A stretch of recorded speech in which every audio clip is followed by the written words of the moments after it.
So back in 1968, there was a guy named Walter Mischel, and he had reviewed, he's a social psychologist, he reviewed the personality literature up to that point and concluded that the typical personality measure only predicted the typical performance measure at about 0.2. And that's actually remained relatively stable. I would say it's a little higher than that. It's probably 0.25, especially if you do things like correct for measurement error and so forth. And what Mischel said was, because it's only 0.25, let's say, you square that, that's 5% of the variance, you leave 95% of the phenomena unexplained, you might as well not even bother measuring personality. And so that actually killed the field of personality from a psychometric perspective for about 25 years, really until about the early 1990s, when people woke up and thought, wait a minute, what are the typical effect sizes in other domains of prediction? And then they found out that, well, the 0.20 correlation that was typical of personality prediction was actually pretty damn good by social sciences or health sciences standards. Like, it doesn't sound good when you just think about it as an absolute measure, because it leaves 95% of the phenomena unexplained. But when you compare it to other things that people consider of reasonable magnitude, then it turns out that personality psychologists are doing just fine. And then also in the 1990s, and I'll show you some of this, there were economic calculations done. And so one of the calculations would be, well, imagine that you have, maybe you took 20 companies and you did a distribution of the productivity of their employees. It's a hard thing to do because you have to measure their productivity. It's like, how the hell do you do that, right? With salespeople, you can measure sales. That's pretty straightforward. With lawyers, you can measure hours billed. Like, there are some occupations where the performance measure is sort of built into the job. But if you're a manager in the mid-level of a large corporation, how the hell can you tell how productive you are? So there's a measurement problem on the productivity measurement end as well as the performance prediction end. And it's a very intractable problem. And the way that people often do that is by saying, well, let's say you're a manager in the mid-level of a corporation. How do we determine how productive you are? Well, we might ask you to compare your work productivity with your peers, maybe construct up a questionnaire asking about your efficient use of time and so forth. And then we might get your peers to do the same thing to you. We might get your supervisors to do the same thing to you. And we might get your subordinates to do the same thing to you. And then aggregate across all those measures and infer that that aggregate opinion actually constitutes a valid measure of productivity. You actually don't know, right? Because that assumes that what you're doing, that your peers and your supervisors and so forth are rating, is actually related in some positive manner to the bottom line of the company, and you actually can't figure that out. This is actually, I think, why large companies start to become unstable, is because if there's enough layers between the operations of the people in the tiers of the corporation and the real outcome measure, which is basically profit, because that's what we've got, then the relationship between your activity as a manager and the productivity of the company starts to become increasingly blurred. And that might mean that you're working as hard as you can on something that's actually going to cost the company money. So you would actually be much more productive from a profit perspective if you just didn't go to work at all. And that happens a lot in large corporations, because you never know, especially if there's a lot of steps that have to be undertaken in a process before you can test the product in the market. You have no idea if you're wasting time and resources. You just can't tell. So the performance measurement issue is a very, very complicated one. We haven't talked about it that much, but I give you kind of a brief overview of it now. What you really want to do is have multiple sources of information about performance and aggregate across them. And if you can use real-world measures that are tied to income generation, so much the better, because you have to use something as your gold standard, right? You have to say at some point, well, we're going to define this as reality when it comes to performance. And in a free market economy, roughly what you do there is you say that, well, profit is the proxy for productivity. And that isn't the same thing as saying that profit is productivity. That's not the same thing. It's saying that at some point you have to decide what you're going to accept as a measure of productivity, because otherwise there's no point in even talking about it. And you can't just not talk about productivity if you're running an organization, because the organization doesn't exist unless it produces something that will keep it going. And generally that happens to be money. So anyways, it's very complicated, all of this. And I was also curious, because I'm curious, I guess, is to find out, what would happen if I took a measure that was derived in the lab and then tried to launch it out in the actual real world environment, tried to market and sell it. And now that was very informative because I presume that we developed tests, which I'll talk to you about, that were actually pretty good at predicting performance, managerial performance, for example, administrative performance. We got ours of upwards of 0.6, which is, you know, really bloody impressive. So we could tell employers, look, if you use our tests, we can increase the probability that you'll hire an above average employee from 50-50 to 80-20, and the economic benefit of that will be staggering. Staggering, and I'll show you the calculations that enable that sort of prediction to be made. And you might think, well, and this is what you do think if you're naive about producing something of value. You might think, well, if you can produce something that's of self-evident economic value, selling it will be a snap. And that is so wrong. You just cannot believe it.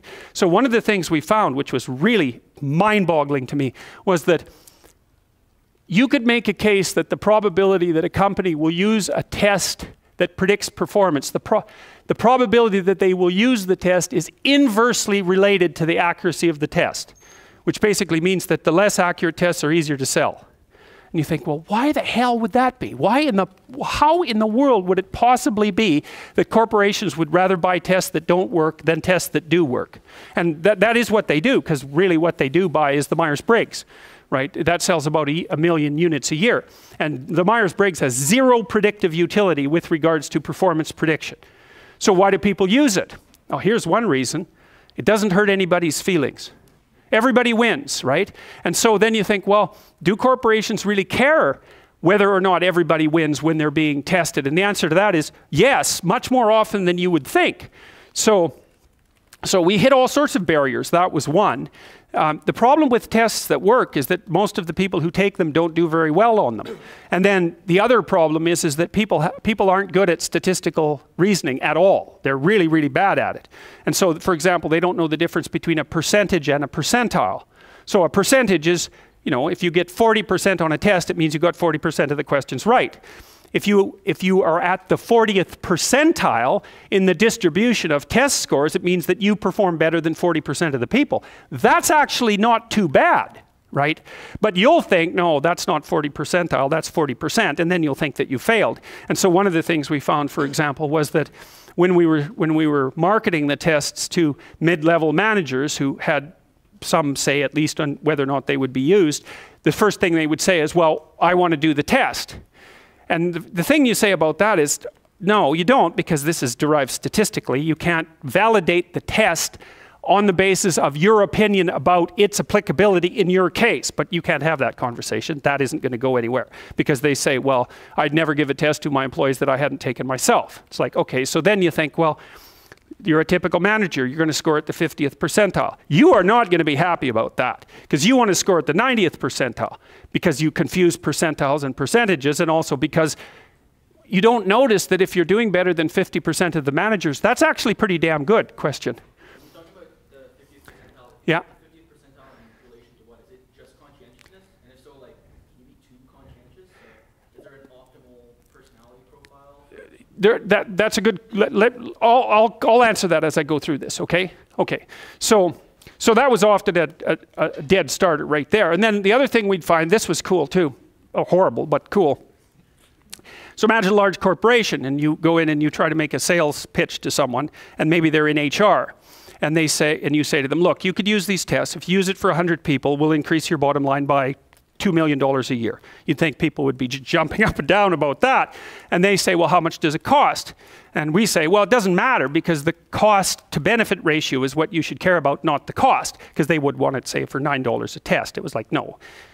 If you do this for each, and I'll show you the mathematics in a bit, each person that you select with this test will bring $20,000 of extra value to your company. You're not getting that for $9. And then they say, well, wait a minute, we have a budget for testing that's limited to $9 a test. They say, well, it's going to produce $30,000 a year in revenue. They say, well, that revenue goes to another branch of the company and we won't get any credit for it. We'll just get punished because we've exceeded our budget for selection. I thought, oh yeah, never expected that to come up as an obstacle. So, you know, so we had very well-designed products. They also took about 90 minutes because we started with a full-scale neuropsychological assessment. So we took tests of dorsolateral prefrontal cortical ability, which had before that been administered by neuropsychologists, and we computerized them. We did that back in 1993, so it was among the first attempts to do this sort of thing.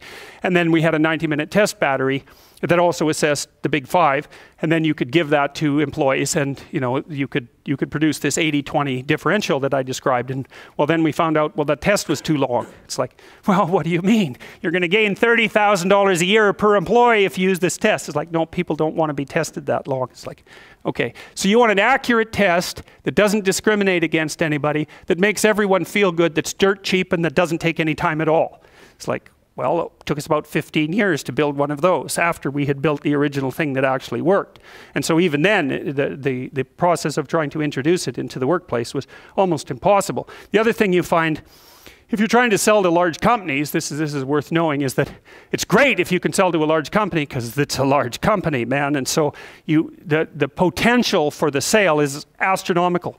But large companies are so slow, you cannot believe it. And so it might take you 3 years. First of all, you have to find who you should talk to. That's impossible because all the people that you can talk to have no decision-making power whatsoever. So all you do is waste your time talking to them.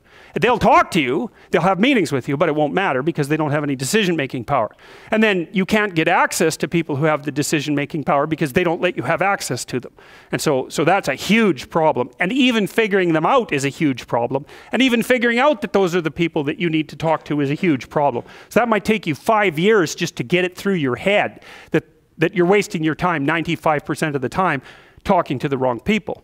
And so then the next thing that happens, this is really comical. So let's say you do make some headway. It takes you 3 bloody years. You've made a relationship with the person. They're ready to launch it, and then they have to market it internally, and that takes them a year because they have to convince everybody to get on board. And then the corporation reshuffles, and the person that you're dealing with disappears. It's like, that happened to us. We were marketing to a very large company. We had got all the way up to the CEO and ready to, this was with the future authoring program, and we were ready to launch the damn product. It took us a huge amount of time to get through all the layers, and just the week that we were going to launch it, the CEO resigned and the company's stock crashed, and that was the end of that. Bang.